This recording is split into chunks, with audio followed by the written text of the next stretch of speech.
So hello guys, welcome to my YouTube channel. എൻ്റെ പേര് മീഖ എന്നാണ്. സോ ഇന്ന് നമ്മുടെ മണാലി വ്ളോഗിൻ്റെ സെക്കൻഡ് പാർട്ടാണ് നമ്മൾ ഇടാൻ പോകുന്നത്. അതായത് ഞങ്ങൾ സിസുവിലാണ് സെക്കൻഡ് ഡേ പോയത്. അതുപോലെ തന്നെ തേർഡ് ഡേയും ഇതിനകത്ത് തന്നെ ഇൻക്ലൂഡഡ് ആണ് ഈ വീഡിയോയിൽ തന്നെ. മണാലിയിൽ ഞങ്ങൾ പോയത് ജനുവരി 6th 7th 8th ഈ ഡേറ്റ്സിലായിരുന്നു. സാധാരണഗതിയിൽ മണാലിയിൽ ഈ ടൈമിൽ മഞ്ഞ് പെയ്തുണ്ടാവേണ്ടതാണ്.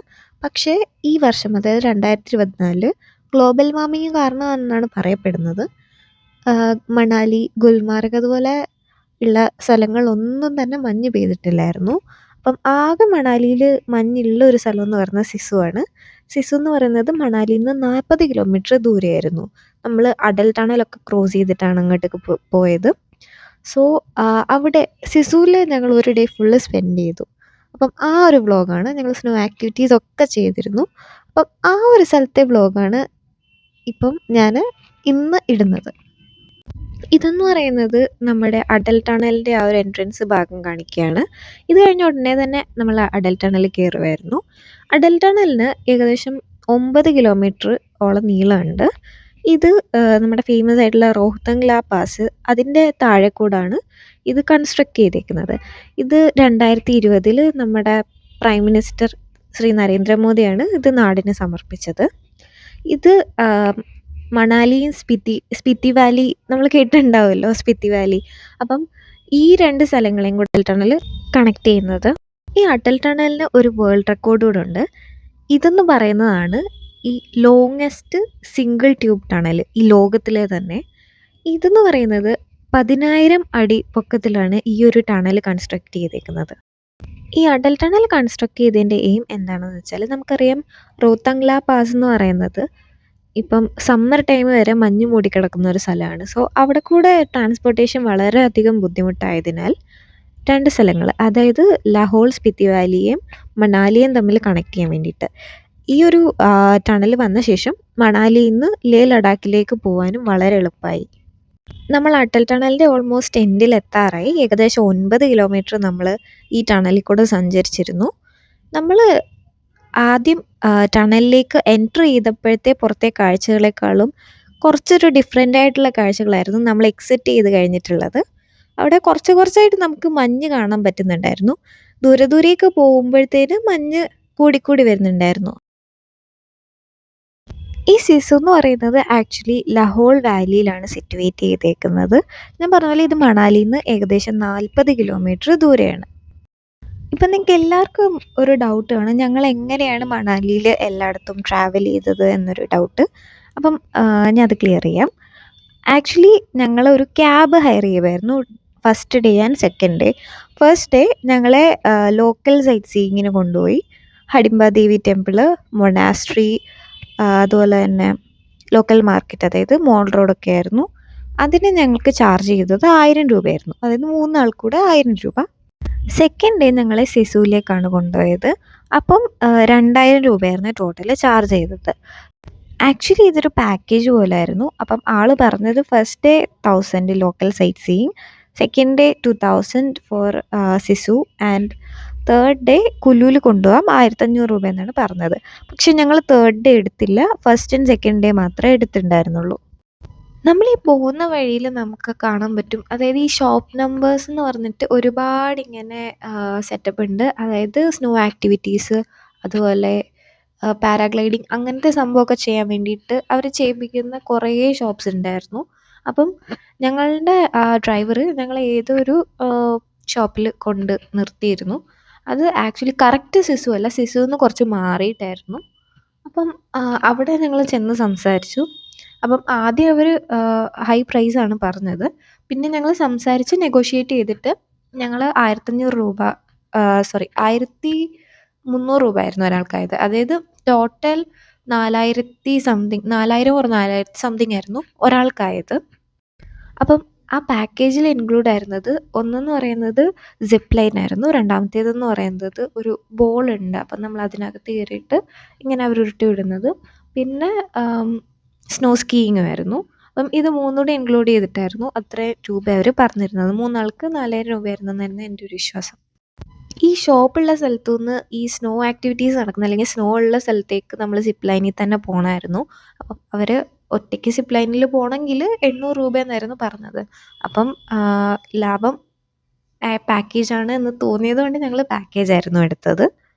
അപ്പം വലിയൊരു കുഴപ്പമില്ലാത്തൊരു റേറ്റ് ആണെന്നാണ് ഞങ്ങൾക്ക് തോന്നുന്നത്. കാരണം ഓൾമോസ്റ്റ് അത്രയും തന്നെ ആകും. പിന്നെ ഈ വീഡിയോ എന്ന് പറയുന്നത് ഞാൻ സ്നോ സ്കീയിങ് ട്രൈ ചെയ്തുകൊണ്ടിരിക്കുന്നതാണ്. നിങ്ങൾക്ക് കണ്ടാൽ തന്നെ അറിയാം ഞാൻ ഫുള്ളി പേടിച്ചാണ് പോകുന്നത്. ഞങ്ങൾക്ക് നല്ല പേടിയുണ്ടായിരുന്നു. കാരണം ഞങ്ങൾ സ്നോ ഡ്രസ്സ് വാങ്ങിയിട്ടില്ലായിരുന്നു. അത് നമുക്ക് പോകുമ്പം റെൻ്റ് ചെയ്യാൻ പറ്റും. പുറത്ത് ഷോപ്പിൽ നിന്ന് റെൻ്റ് ചെയ്തിട്ട് വരണം. അപ്പം ഞങ്ങൾക്കതറിയില്ലായിരുന്നു. അപ്പം ഞങ്ങൾ റെൻ്റ് ചെയ്തിട്ടില്ലായിരുന്നു. അപ്പം ഞങ്ങൾ തുണിയെല്ലാം നനയുമോ എന്നുള്ള പേടിച്ചാണ് ഞങ്ങൾ സ്കീ ചെയ്തത്. പിന്നെ ഇതെന്ന് പറയുന്നത് ഞാൻ അവിടെ കൂടെ നടന്നപ്പോൾ കുറേ സ്നോ ക്യാബേജസും കാര്യങ്ങളൊക്കെ കണ്ടു. അപ്പം എനിക്കതൊരു വെറൈറ്റി ആയിട്ട് തോന്നി. മഞ്ഞിൽ ക്യാബേജോ? അപ്പം അതിൻ്റെ അടുത്ത് പിന്നെ ഞാൻ പറഞ്ഞ ബോളെന്ന് പറയുന്നത് ഇതാണ്. അപ്പം ഒരാൾക്ക് ഒരു റൗണ്ടായിട്ട് അങ്ങനെ കിട്ടുള്ളൂ. അപ്പം പക്ഷേ ഞങ്ങൾ 3 പേരുണ്ടായിരുന്നു. 2 പേര് അതിലിരിക്കണമെന്ന് നിർബന്ധമാണ്. അപ്പം മാധവും വലിയേട്ടനും ഫസ്റ്റ് പോയി. സെക്കൻഡ് ഞാനും വലിയേട്ടനോടായിരുന്നു പോയത്. അപ്പം ഈ ബോൾ ശരിക്കും പറഞ്ഞാൽ എനിക്ക് തല കറങ്ങി. എൻ്റെ തല എവിടെയോ ഇടിച്ച പോലെ എനിക്ക് തോന്നി. എന്തോ എനിക്ക് തലയ്ക്ക് നല്ല വേദന ഉണ്ടായിരുന്നു. പക്ഷേ രസമുണ്ടായിരുന്നത്. പിന്നെ ഞങ്ങൾ കുറച്ച് ഫോട്ടോഷൂട്ടിനും റീലെടുക്കാനും ഒക്കെ വേണ്ടിയിട്ട് അതായത് ഈ സ്നോ ആക്ടിവിറ്റീസ് നടക്കുന്നതിൻ്റെ കുറച്ചുകൂടെ മുകളിലോട്ട് പോയി. അപ്പം അവിടെ ഞങ്ങളെപ്പോലെ തന്നെ കുറേ ആൾക്കാർ ഫോട്ടോഷൂട്ടും കാര്യങ്ങളും ചെയ്യുന്നുണ്ടായിരുന്നു. അപ്പം ഞങ്ങളും അവിടേക്ക് തന്നെ പോയി ഫോട്ടോഷൂട്ട് ചെയ്യാൻ വേണ്ടിയിട്ട്. അപ്പം കുറച്ച് ഫോട്ടോ ഒക്കെ എടുത്തു. പിന്നെ മറ്റേ ഞാൻ പോസ്റ്റ് ചെയ്ത റീലും എടുത്തു.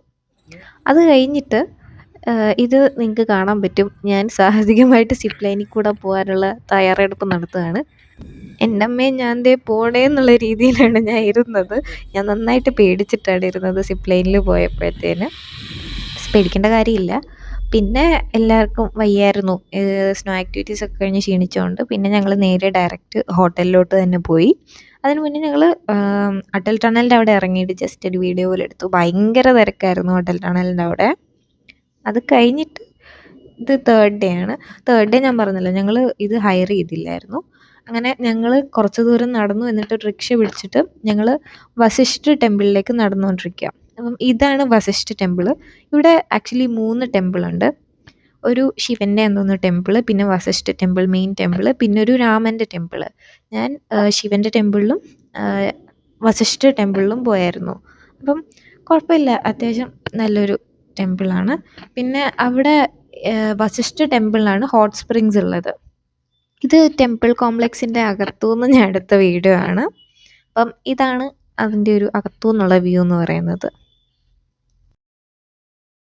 ഞാൻ കുറിയൊക്കെ തൊട്ട് അടിപൊളിയായിട്ടിരിക്കുകയാണ്. ഓക്കെ, അപ്പം ബാക്കി ഇനി ഞങ്ങൾ ചിലപ്പോൾ ജോഗിനി ഫോൾസിൽ പോവായിരിക്കും. അപ്പം പോവുകയാണെങ്കിൽ അത് അടുത്ത ഈ വ്ലോഗിൽ തന്നെ കാണാം. അപ്പം ഞങ്ങൾ ജോഗിനി വാട്ടർഫോൾസിലേക്ക് നടന്നുകൊണ്ടിരിക്കുകയാണ്.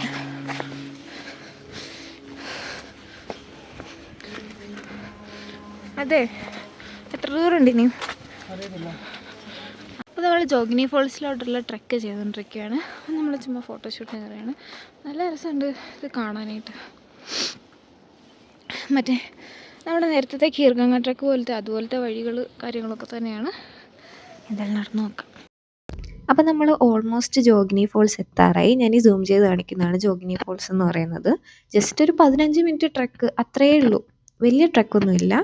അപ്പം നമുക്ക് അത്യാവശ്യം നല്ലൊരു സ്ഥലമായിട്ടാണ് എനിക്ക് തോന്നിയത്. പിന്നെ ഞങ്ങൾ വെള്ളച്ചാട്ടത്തിൻ്റെ അധികം അടുത്തേക്ക് പോയില്ല. ജസ്റ്റ് ഒരു സേഫ് ഡിസ്റ്റൻസ് നിന്നിട്ട് ഫോട്ടോയും വീഡിയോ ഒക്കെ എടുത്തതേ ഉള്ളൂ.